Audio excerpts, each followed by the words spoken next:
Good morning and welcome to today's topics on the first driving system, which is your pre-lessons before your practical lessons on how to learn to drive.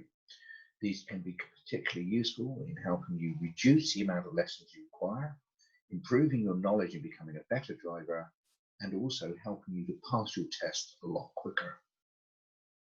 Today's topics is really about the basics really, and it's covering driving safely.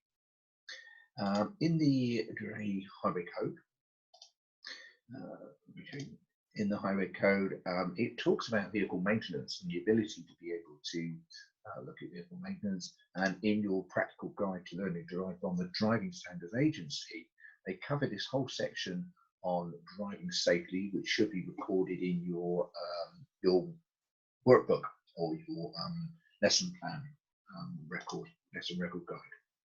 And it talks about things like you need to be aware of things like the lights, brakes, steering, exhaust systems, seat belts, demisters, windscreen wipers, and making sure they're always working. These things are important. Now, keeping your vehicle regularly serviced by a garage, or if somebody's competent, able to do it at home, is very important. But of course, that only means maybe once a year that the checks are done. And you really need to have almost weekly checks, or if you're doing long journeys, checking various things before you start a long journey. Referring to the Highway Code, it talks particularly about lights, indicators, reflectors, number plates. They must be clean and clear. Now, I know you drive up the road and you see a lot of people with dirty lights or dirty number plates, but it's best it's not you that will be nicked for this. Windscreens and windows must. Remember, wherever the Highway Code uses the word must, it'll be covered in law, and the relevant law will be quoted down below. In this case, it's the Road Vehicle Licence Regulations 1989, etc. But windscreens must be kept free from substance. You should not be placing anything in your window. You often see people placing L plates stuck in the window. I know lots of people do it, so therefore it must be okay. Technically, you are breaking the law. Lights must be properly adjusted to prevent dazzling. This is generally taken care of at MOTs and servicing. But again, if you notice any problems, then that would need to be checked. Extra attention needs to be taken if your vehicle is loaded. If you're suddenly putting lots of passengers in your car or lots of stuff in your boot, often this can cause your lights to dazzle people. And the exhaust emissions must not exceed prescribed levels. People often modify their vehicles and don't pay any attention to things like that. Seatbelt, making sure your seatbelt head restraint mirrors are adjusted correctly. We're going to cover that in a later session, etc. And then the luggage is securely stored. I've seen a number of people many years ago when I used to deliver driving lessons to trainee driving instructors. I would sit up in express services, and all day long the police were pulling people in, pulling them in off the motorway and telling them that they had to reload their car. Often they couldn't reload it properly and they were waiting for hours for somebody to come and take some of their stuff. So, police are out there checking people with poorly loaded cars. And we also, things like warning lights, the Highway Code talks about, which you can go and look at, understanding what the lights will mean on the dashboard, etc. Talking about window tints and things like that. And then it goes on more complicated stuff, talking about tyres must be correctly inflated, etc., etc. And this here. And this is what I'm going to cover in my next section here. And this is the main section for today. Okay. Let's just go over to this guide. So we're back here. So this is where we are really. We're going to look at this because it can all seem really complicated for a new driver. What do you check? What do you need? And for many years, we've had this expression come round called flower. Okay, and some people call it power. But flower is an acronym. Each of the letters from the word flower stand for something, and in this case, fuel, light, oil, water, electric, rubber. And these are sort of car safety checks, and you can remind yourself each week to check these things, okay, or before starting a long journey. So today we're going to learn how to do the weekly and weekly car checks, daily and weekly. We're going to look at the importance of regular servicing, how to plan a journey, especially long ones, and then how to keep your windscreens clear and clean, or the importance of it, etc. So, as it says, the importance of regular servicing. Well, apart from the fact that you can save yourself money because your car will be more economical, it will run smoother, you're not likely to get breakdowns, etc. so much. Also, you know, it will increase the value of the car. Quite recently, I had a small problem with one of my vehicles where the water pump had gone. I'd only not long bought it, and they checked and found that something called a timing belt, don't know where it is, was very, very badly worn, etc. Now, it was so badly worn, it was at the point of snapping. Now, if this had snapped, my engine would have been gone. It would have, my engine would have crashed into each other. Various things would have gone wrong. It would have been what they call a catastrophic failure of my engine, and my engine would have been completely shot. I was planning to take the vehicle to France for maybe a month, etc., and this would have happened in France had I not had this checked out. So very important routine servicing done. Okay. So let's have a look at flour in more detail. It's a good acronym to use, as it says, flour, and it stands for the fuel, making sure you have enough fuel in your vehicle. Lights, making sure your lights will work clean, free from cracks, broken things. Oils, the various oils in your car, making sure they're topped up. Waters in your vehicle, things like that need to be checked. Some of the electrics, just basic stuff. You're not talking about car maintenance stuff, just basic stuff. And then here, of course, rubber refers to tires. Now, for many years, some of us have also added a Y on the end of flour to make it floury, because we also appreciate that we ourselves need to check that we are also really fit to drive. So the fuel really is about checking that you have enough fuel for your journey and making sure you know what fuel your vehicle takes. Now, once upon a time, it was nice and simple. We all drove petrol cars. And then along come diesel. And of course, we have the two fuels to choose from, either petrol vehicles, diesel. Of course, today we're seeing more and more electric vehicles. But the same rules apply. Do you have enough petrol, diesel? Do you have enough charge in your vehicle to make the journey? Normally, there is a gauge in your vehicle, okay? Looking rather like the one on the right there, looking similar to that one.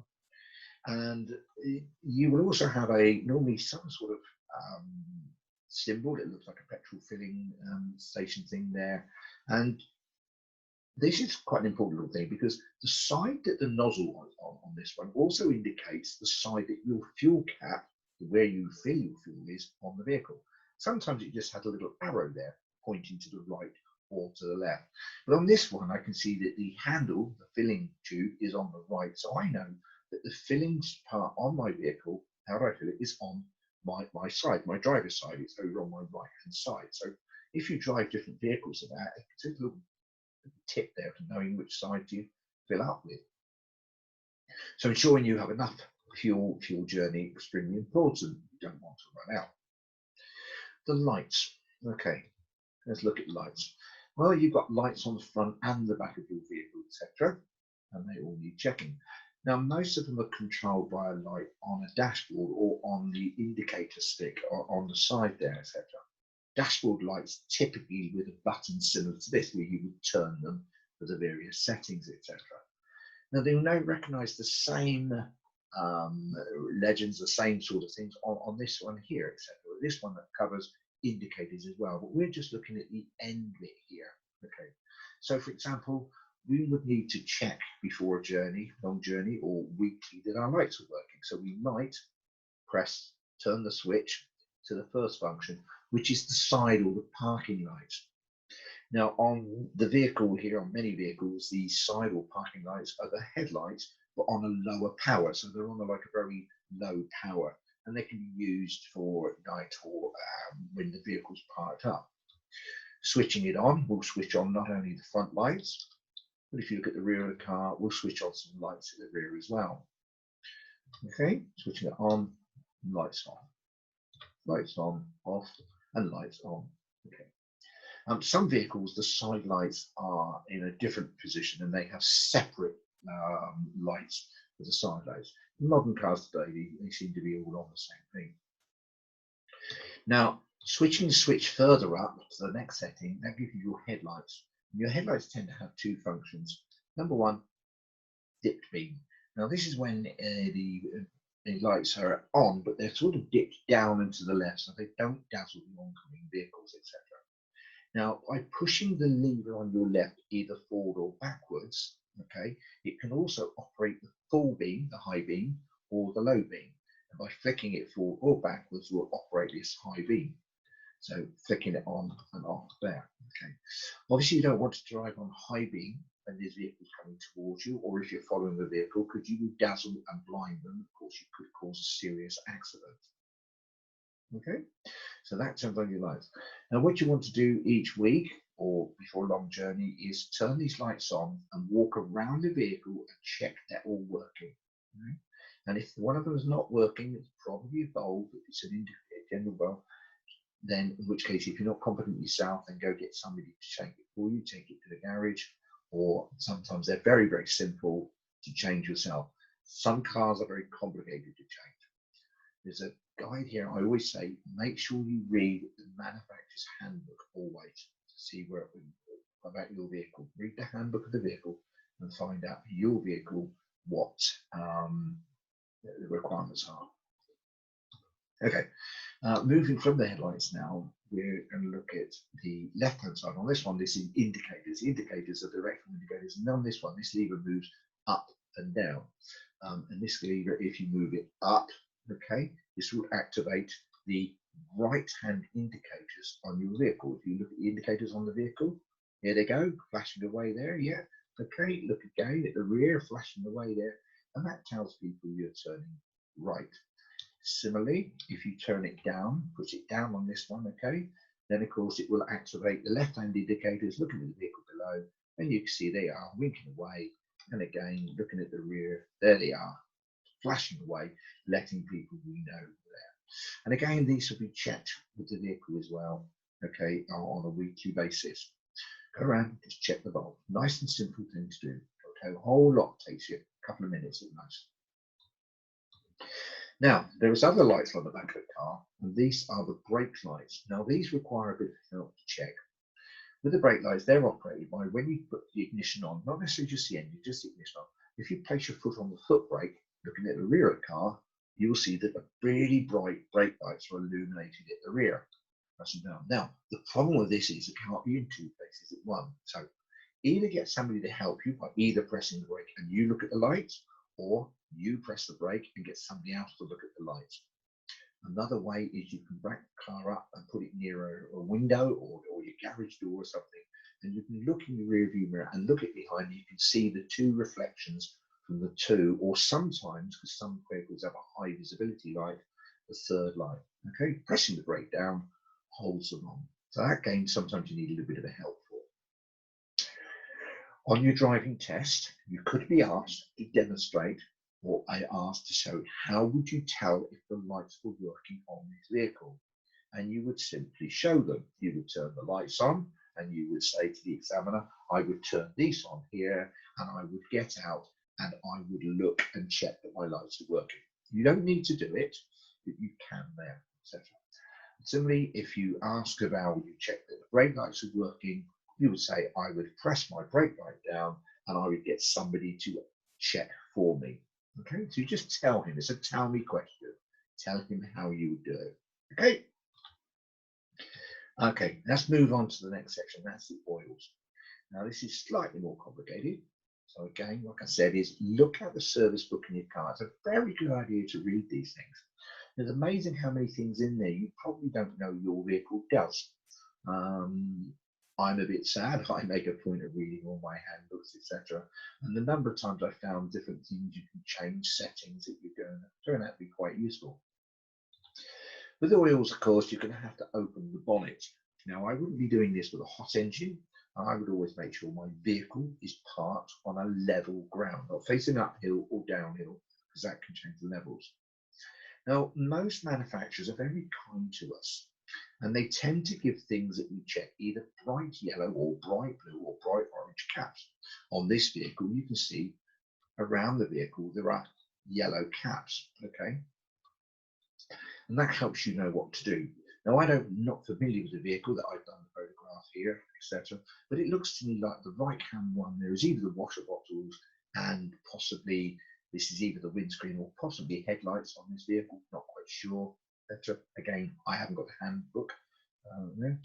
Here, over here, looks like another one. That looks like that is probably the washer bottles. If not, it could be the rear washer bottle, etc. But again, top up. With all of these, it's a question of looking to see if they're minimal. And right at the back here is another one, and this happens to be the brake fluid reservoir, okay, which is full of brake fluid oil, and just peeking in there, quite difficult to see, but there is actually a nice yellow dipstick, top of the dipstick, etc. So looking at your vehicle, have a look what it's called on level ground and see if you can identify these things from your handbook from the vehicle. Let's look at the engine oil first of all. Here's a better view of an engine oil. Okay, dipstick is in there. To check your oil, you would basically, again, make sure the engine's cold and the vehicle's on a flat low round. You would actually put your finger in there and pull this out. It's a long foot, maybe a bit longer, or 300-400 millimeters. There's a long, very thin piece of metal.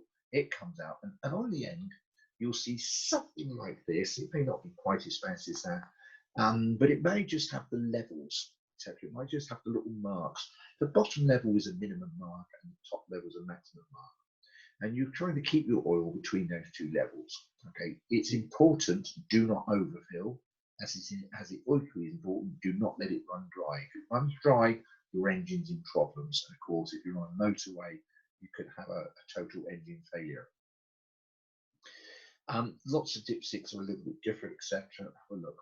Hopefully the oil on it is nice and clean, looks a bit like fresh chip oil or cooking oil that you would use. If it's all black and dirty, then it probably wants changing, and it's dirty and the vehicle wants servicing.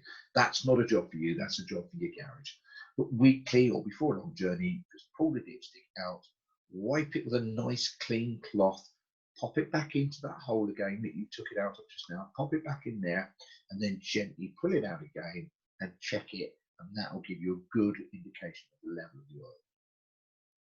Again, this is one of the questions often asked before the driving test. The examiner might say, could you please tell me how you would check there is sufficient engine oil in the vehicle? And you would literally point at the dipstick, no need to touch it, just point and say, I would remove the dipstick there, I would wipe it clean, reinsert it, remove it, and check it's between the minimum and maximum. That's all you need to do. He might ask how you would top it up, in which case you would point to the filler cap, which is at the top of the engine, etc., and show him this is where I would fill it up. There's not an image of the one on this vehicle. You would point to him. Look at your manufacturer's handbook, that'll tell you where you fill it up. Now, there was a couple of other oils you may need to check on the vehicle, and that one of which is the brake fluid reservoir. Okay, now you don't really want to get too involved with this, but nearer the rear of the engine often is a brake fluid reservoir. You need to identify where it is, and you just look, and on the side of this one, you can just about see the sign that says maximum, and there's a little line there. Most of them have a minimum and a maximum line, and you would just literally check it's between minimum and maximum. If you've got a low level here, go to the garage, make sure the garage, check it out to find out, because it could possibly be a problem. And again, for your driving test, you would simply say, if he asked you how would you check there was sufficient brake fluid, you would point at the brake fluid level. You need to know where it is, and just point at it and again say, I would check that there is between minimum and the maximum. Okay. Some vehicles have a clutch fluid reservoir by the side of it, very similar, and you could be asked for that. A lot of vehicles now don't have that, and their clutches are done by cable. Keep it simple. Another oil which is often seen on vehicles is for power steering. Okay, some vehicles have a power steering thing. And likewise, again, you could be asked, please tell me how you check there was sufficient oil in there. And you would point at the reservoir and again, tell them between minimum and maximum. Again, this is something, if there was a problem, take it to your garage, get the garage to look at it. Again, I cannot stress enough, check your manufacturer's handbook for all of these things for your vehicle. Okay. Now, waters. The main water in the vehicle is the engine coolant, and normally that is a reservoir, a big plastic bowl or thing, normally near the engine, sometimes near the front, etc. They look very similar to that. It may not have pink liquid in it. It could have blue or greeny liquid, etc. But again, you need to check that out. Now, if you're asked about that, you would point again between minimum and maximum, but if it's below minimum, it is showing you there's possibly a leak in the system, you need to get it checked.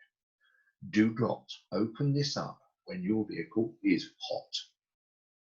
Do not open anything up when your vehicle is hot, but particularly this one, okay, because it is likely to be under pressure and you will end up with hot water coming everywhere. So do these checks when they're cold. If you do need to top them up, just top them up when they're cold. And other waters could be things like the windscreen washers, etc. Various different methods there. Some of them have minimum maximums on the side. Some of them have like dipsticks. When you open them up, there's a plastic rod. And some of them you can just look down a long tube and you can look in and see them. This is one that you yourself are going to be topping up using a screen wash mixture. So you would mix it up with water and a screen wash additive. Don't use fairy liquid or dishwasher soap. It can damage the bodywork, etc., because it contains salt.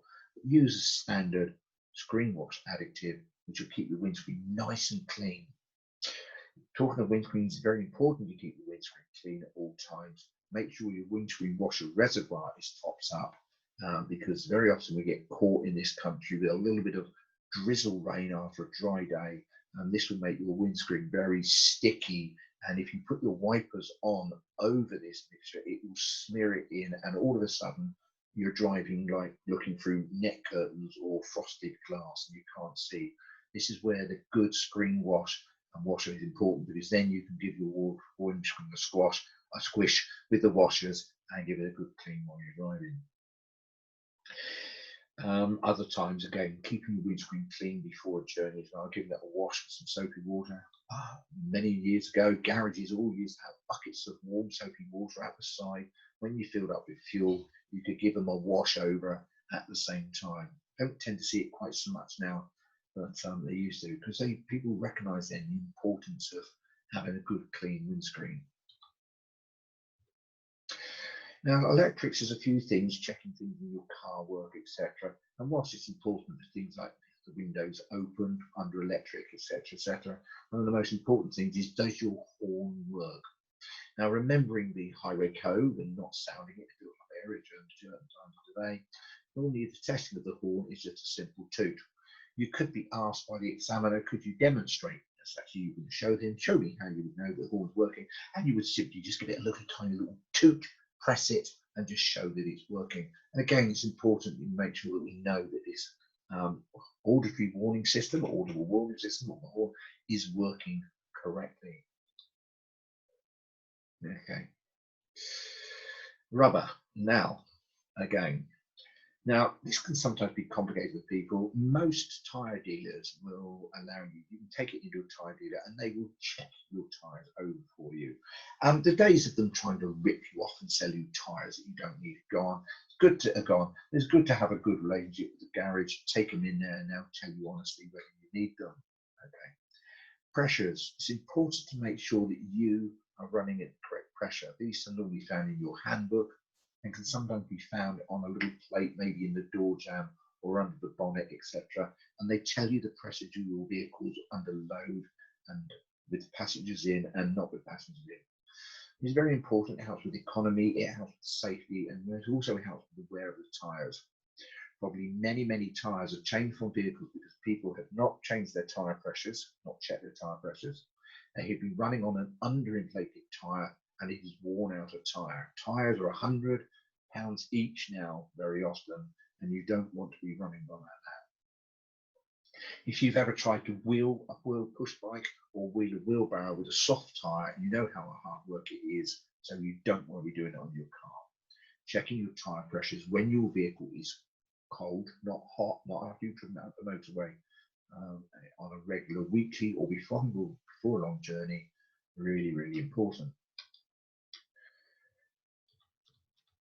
Now, let's look at the law, or what it says. It says tyres must be correctly inflated to the manufacturer's specifications for the load being carried, okay, and always refer to the vehicle handbook or data. Tyres should be free from certain cuts and other defects. Sounds complicated. Tyres must have a tread depth of at least 1.6 millimetre across the centre 3/4 of the breadth of the tyre, and around the entire compass. Now let's deal with this, because I found in my years of teaching people that this is often what people don't fully understand. Refer to your manufacturer's guide, as I said. Use a reliable pressure gauge when checking pressures. That's either the one in the garage, or if you've got one at home, make sure it's reliable. Check all 4 tyres and the spare tyre if you have one. Okay. Many vehicles now don't have spare tyres, etc. But if it does, make sure you check that. Okay.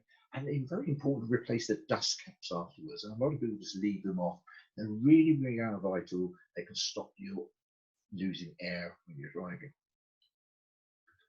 Now, this is often the complicated bit. Remember, it said that your tyres must be 1.6 millimetres across the centre 3/4 of the breadth. Well, the breadth is a strained word for width. If you looked at the tyre head on, the width of the tyre, as this shows here, and it's that centre 3/4, okay, must have at least 1.6 millimetres of tread. Okay, let's come back to what the manufacturer said, as I put there. Legally must have a tread depth at least 1.6 millimetres across that bit. Now, also the law says that the edged bits outside of that must have visible tread remaining, but the highway code teams just refer to the centre 3/4. So how do we check that? I'll come back to that in a moment. The other bit of that law said there must be no cuts or visible bulges. Now, on this tyre here, you can see like a gouge or a cut in the tyre. Now, I'm not a tyre expert. Well, I don't know whether that is dangerous or not, but I know a man that does. So I would take it to my tyre dealer and get them to have a look at it and say, is that okay? Because sometimes they're fine and sometimes they're not. Okay. Now, obviously, if it's at all compromised your tyre, or if you're at all worried, change it. You do not want that blowing up on the motorway at 70+ miles an hour. Okay. Particularly with people in the vehicle. So it's very best to keep it safe. Get it checked regularly. That other thing was the tyre at 1.6 millimetres. Now, you might be lucky enough to pop out. They're only a few pounds, but get yourself a proper tyre depth gauge. This is a little gauge when you press the end of it in. This tyre is showing that this gauge is showing that this tyre is about 8 millimetres, which is virtually a brand new tyre. 8-9 millimetres is a brand new tyre, and that's virtually there. Now, you might not have one of them, in which case a little trick you can use, get a 20p piece, all right, and the actual ridge of the 22 piece up until the inner picture is about 1.6 millimetres, so you can pop it in there. Now, as you can see from this one, see, that looks like it's a little bit low, so that tyre wants changing. And that tread must be the same all the way round the whole circumference of the tyre, so right the way round, all 360 degrees of it. You mustn't have any bulb patches or anything there. It's checking the whole tyre. Now, a difficult bit is also you need to check the inside of your tyre as well, which either means you've got to get down on the ground and underneath, turn the tyres in, or pop it down the garage regularly and get them to check the insides. Okay? So that's just checking your tyres. Very important. And that last one's I said yourself, okay, which you want to do. What are we looking at? Well, drinking drugs. Okay, now not necessarily, am I been drinking the night before, but yeah, have I been drinking? Am I safe to drive today? Or etc. Rules on that which you can look up, etc. We talk about drugs. I'm not also talking about the banned drugs and things, but even things like hay fever or cough mixture could affect your driving.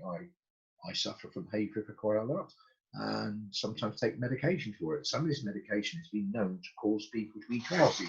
So you have to think to yourself, am I fit? Am I actually okay with what I've been drinking, etc.? Mobile phones. I mean, most of us today are addicted to our phones, etc. For me, I get in the car, my phone is switched off. I have to switch it off. It annoys me if it starts ringing because I want to answer it.